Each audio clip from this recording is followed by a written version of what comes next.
This is Krill Desktop displaying a single empty Krill server. Everything in Krill is a node. Nodes perform one function when invoked and stop. They fire, and any other node in the swarm on any server may observe them and react by firing itself.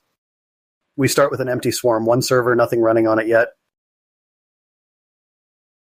Let's build our demo counter with 3 nodes, a timer, a number, and a calculation. First, a timer. This one fires every 5 seconds. On its own, it just ticks. Then a number store, a data point. I'll name it counter. It starts at 0.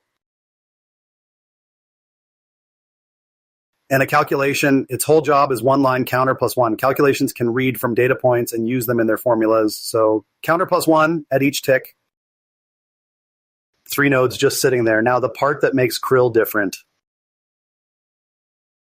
I don't tell them to run in order. I tell each one what to watch. The calculation watches the timer. When the timer fires, it wakes up and reads the counter.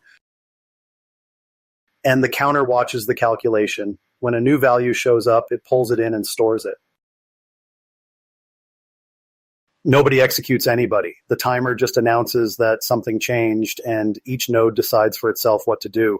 That's the whole idea. Like, the behavior comes from the observers. So let's get in close and turn it on.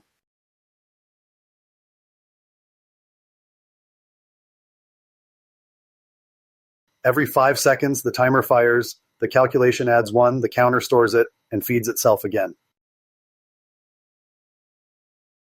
1, 2, 3, no loop, no script running this, 3 nodes, each minding the one thing it observes. That's Krill. Build anything from here. A reef tank, a greenhouse, a whole house, same pattern. It's all nodes all the way down.